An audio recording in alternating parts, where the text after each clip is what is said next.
think I might have an idea of how this Russian-Ukraine war is going to end and why Russia invaded in the first place. Now, this usually is not the type of video I make. I usually try to stay out of political stuff, geopolitical stuff. It gets too touchy, it gets too sticky, and there's a pretty damn good chance I don't know what the fuck I'm talking about. I'd rather stick to things a little bit closer to home, a little closer to me, that I might have an idea of what I'm talking about. But I've been coming across some different info. And me as a Sigma male, we analyze info a lot different than other people. And so I've been coming across different info, seeing certain things. And there's some stuff that don't add up. And when you plug in this variable, it adds up a lot better. And this is what I mean. Russia invaded Ukraine 2022, right? But Russia actually semi-invaded Ukraine 2014 when it anonymously took over the Crimean Peninsula. Now, a lot of the reasons that have been stated why Russia invaded Ukraine, one of the reasons is Russia wants to reestablish the Soviet Union. Putin does. Another reason is denazification of that area. Somehow, some way, there's like a Nazi group, a Nazi culture that's in certain parts of Ukraine that Russia is worried about. Part of the other reason is just culturally, just historically, like Russia is Ukraine in some ways, and Ukraine is Russia in some ways. So they throw different reasons at you. What I have found as a Sigma male, a lot of times when people give you 3, 4, 5 different reasons why they're doing something, those aren't really the main reasons. There's usually a main reason. There's usually a core. If it's not the lowest common denominator, there's usually a certain common denominator. That's the real reason why they're doing it. That's the real thing that moves the needle, that makes them say, we got to do this. So you may be hit with 4, 5, 6 different reasons, but there's usually just 1, maybe 2 core reasons. And so why would Russia risk global sanctions, potentially destroying and wrecking its economy, losing hundreds of thousands of soldiers? I mean, these are people's kids, people's sons, people's brothers and uncles and fathers, some women too. And they're bringing in people from the prisons. They're giving terms to different prisoners and saying, hey, we will chop off your sentence or just fucking set you free. Just go fight in this war. Give us 1 year in this war and you're a free person. And a lot of these soldiers, they're not coming back, either because they're getting killed or because once they get free, they're out. So Russia's got to recruit from its prisons. It's got to recruit from the Far East, from different ethnicities and communities that aren't really truly Russian. So they're really pillaging parts of their own workforce to make sure that they have manpower for this war. What's so fucking valuable about Ukraine? Well, here's part of what it is that, and I'm going to try to make this short. If you look at a map of Europe, or look at a map of Eastern Europe, Western Russia, historically, the way Russia has been invaded from Europe is through this relatively narrow gap that is flat land. It's relatively hard to defend because it's just flat land. And so right next to it are the Carpathian Mountains. It's mountains. So it's a lot harder to wage war through and over the mountains. So invaders from Europe have gone through this narrow, flat land to attack Russia. So naturally, when you think about your defense, you think about your home. You think about the vulnerabilities of your home. You're going to be like, oh yeah, that basement window, somebody wanted to get in. So what do I need to do? Or, oh yeah, that, that back door, that's not fully. You got to think about these things. So in Russia's mentality, it's like, look, if Europe ever wanted to come through here, which they have twice, a lot of Americans don't think about that, don't realize that, but Russia has had its front door kicked in from Europe twice. Napoleon actually got to Moscow. He actually got to Moscow and was like, where'd everybody go? Hitler was about to get to Moscow, but had to change plans. So Russia's had its front door kicked in. It's had invaders come in and terrorize and massacre its people, Ukrainians in particular.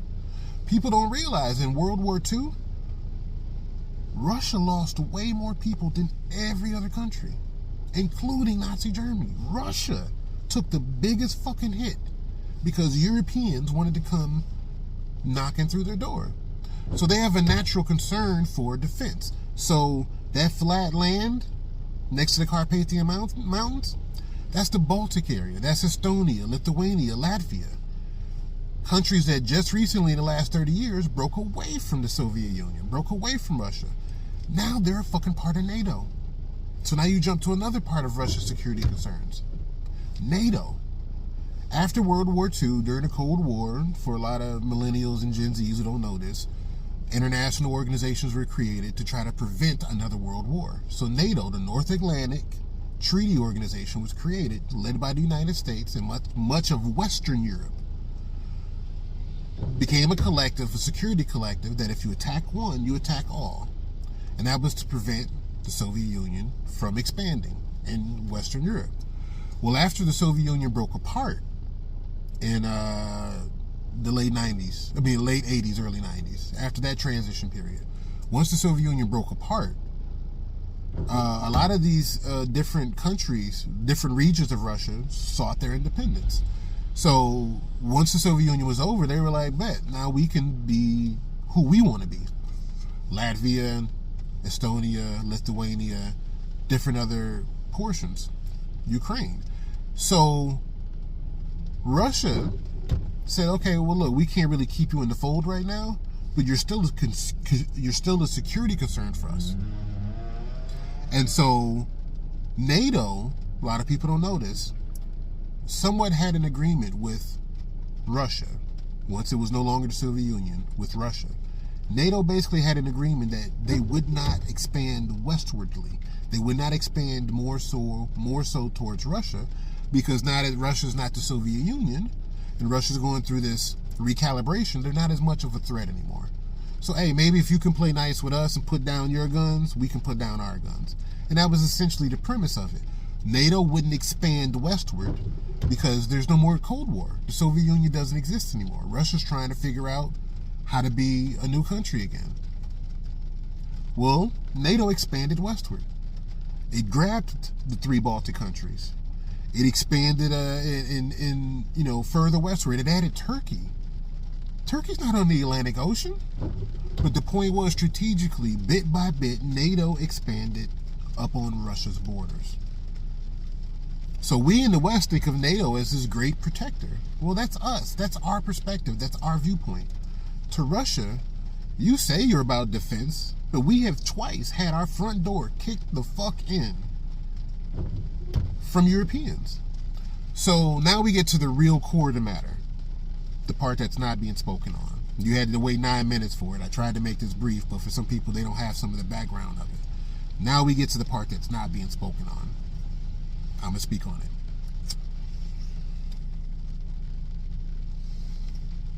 I've come across some information. Now, once again, I'm a nobody. Small person, other side of the world. Fuck do I know? I've been seeing some shit, coming across some different information. Why would Russia risk global sanctions, wrecking its economy, pillaging its workforce, potentially upsetting domestic balance, to denazify Ukraine, or to further prepare their defense against a European expansion? or because culturally, hey, we're brothers, we're kin, come here, let me give you a noogie. Why would Russia risk so much in an ongoing war that they're not backing down from? Ukraine's not backing down, as they shouldn't, but Russia's like, hey man, we're not going nowhere. You can't beat us. All you can do is not lose. But Ukraine's like, well, we're not going to lose. So, but Ukraine needs help. Russia needs help, but Ukraine needs help. Ukraine needs resources. Ukraine needs aid. And maybe at some point, what happens if Ukraine needs additional troops? Is NATO going to send troops? They'd have to. But why would they be sending troops? And here's what I'm about to tell you that's not really being spoken on. This is potentially the real reason why Russia invaded Ukraine. It's deep, y'all. It's strategically deep. Sigma males, I told you, we peeped this shit out. Here's the reason. Ukraine might be sitting on a huge amount of natural gas reserves. Yes.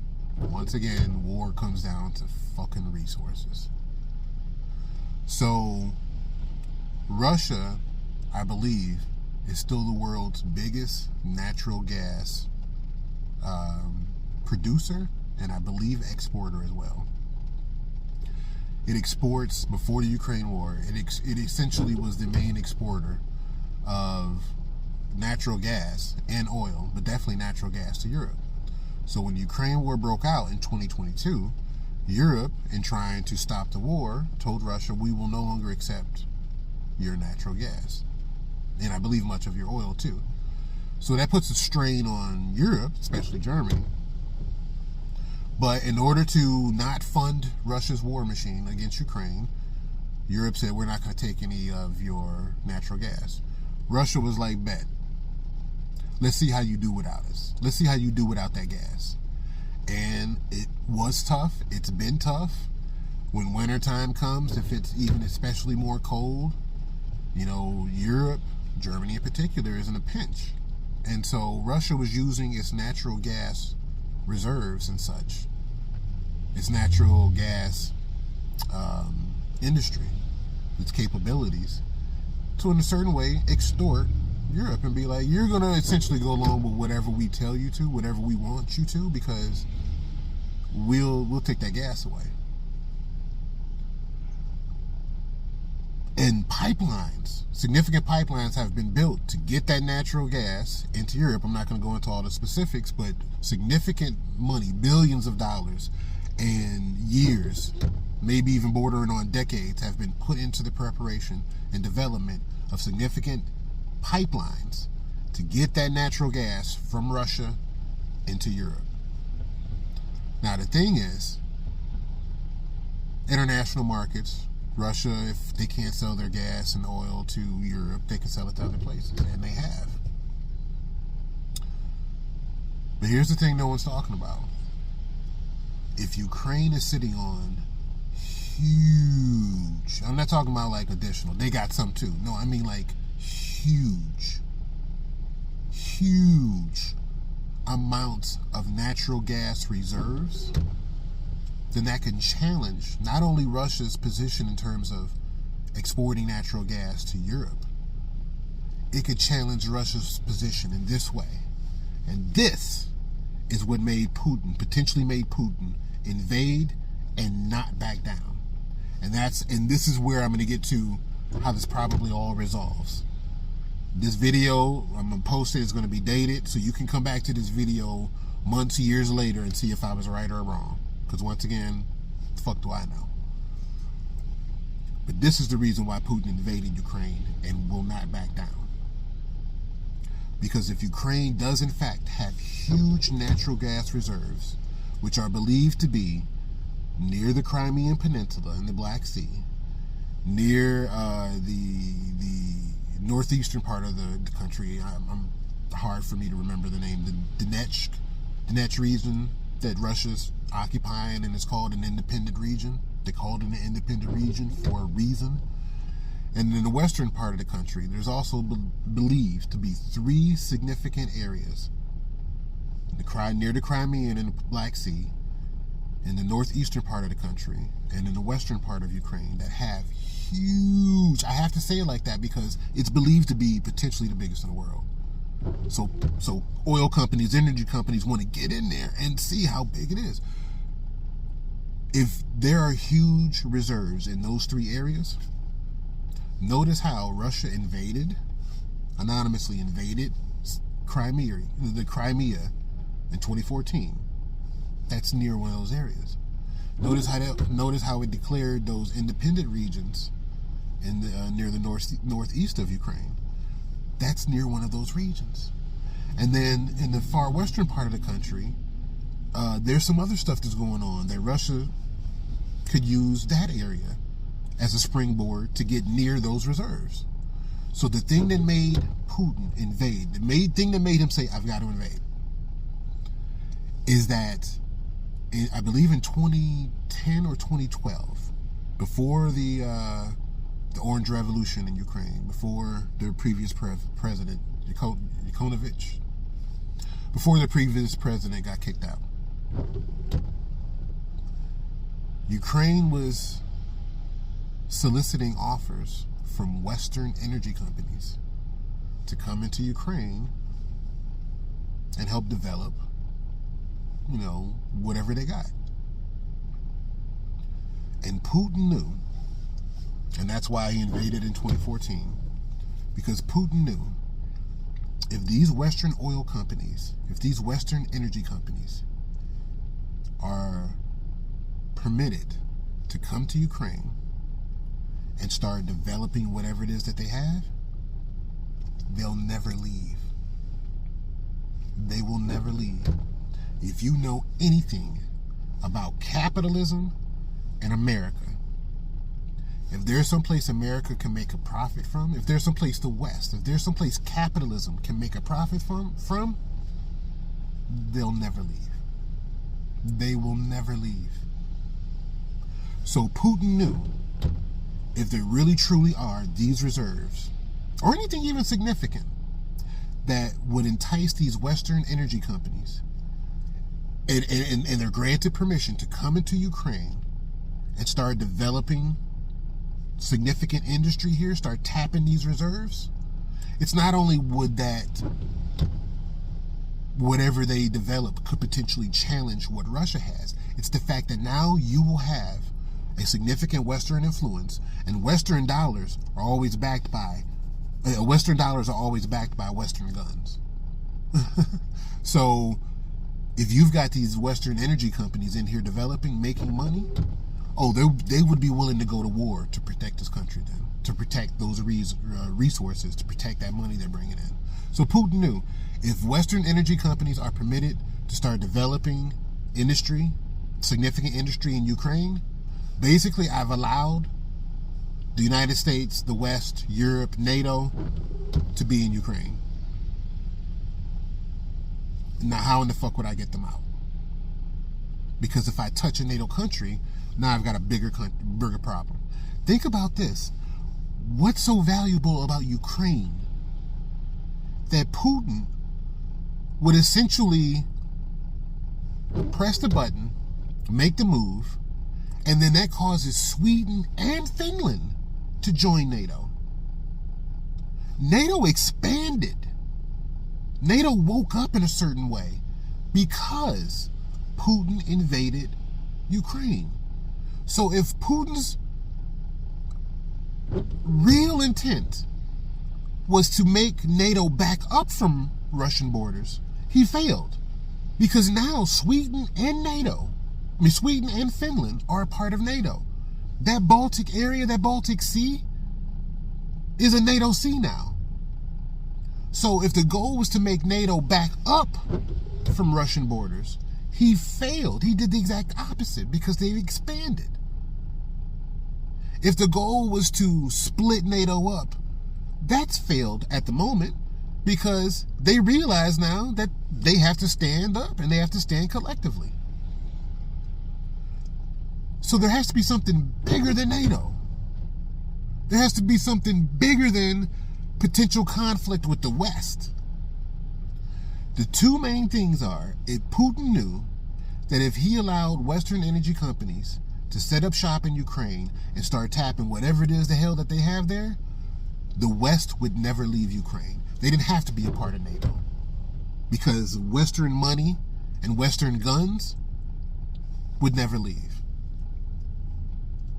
The second part is that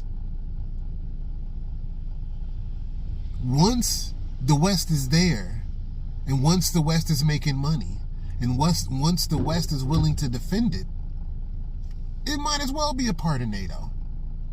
And Putin would not have survived domestically had he allowed Ukraine to become a part of NATO.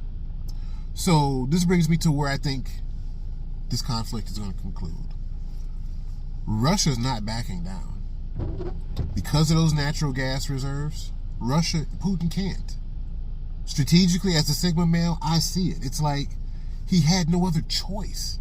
If that's true, that Ukraine has huge amounts of natural gas reserves, and they were willingly going to let the West start developing those reserves, Putin could never allow that to happen.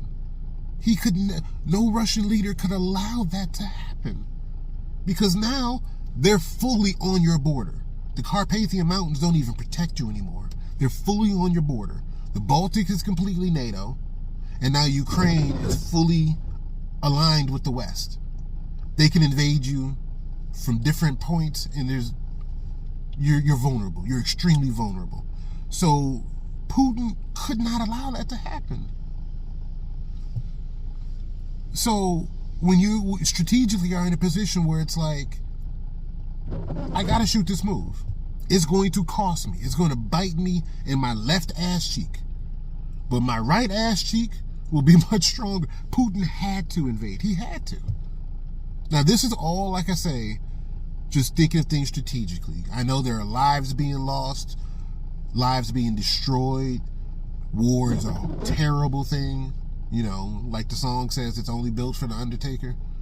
So war is fucked up, and wars need to end, and we need to figure out how to solve our differences peacefully. But if you think about what I've been saying strategically, what could Putin do? What could Russia do? Hey, you're a sovereign country. You've got your own sovereign resources. And Ukraine's got a lot of resources. There's wheat. There's different other materials, natural resources that Ukraine has that makes Ukraine fucking valuable in that aspect.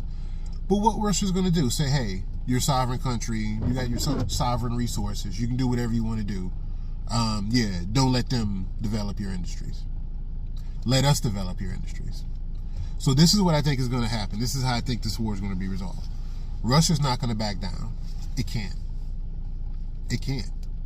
It won't touch a NATO country because that expands the war beyond what's manageable. And there'd be a revolution because Russia wouldn't be able to, sustain a fight against NATO, against Ukraine, with its economy and its resources the way it's too much. So Putin's not going to touch a NATO country, but he's not leaving Ukraine. So what's going to happen is the West is going to struggle with its resolve to continue to support Ukraine the way it needs to be supported. It might put in lip service, it might throw a few dollars and guns at it, but the West is going to struggle to support Ukraine the way it needs to be supported because Ukraine is in a death fight. Russia will either make Ukraine capitulate or Russia will keep most of the territory that it's already taken. So Ukraine has said, hey, there's no peace, there's no settlement unless we get back all of our territory. You're not getting back all of your territory. Putin's not going to allow that to happen. And the West is not going to put boots on the ground to fight Russian troops in Ukraine. Not going to happen. So what's going to happen is that eventually some type of settlement, I don't know who will spark it, Putin or the West, but some type of settlement will be reached where Ukraine gets to keep most of its country, Russia will give back, quote unquote, give back some of the territory that they've taken. But those two independent regions, they stay independent regions. And that's near where one of the gas reserves are.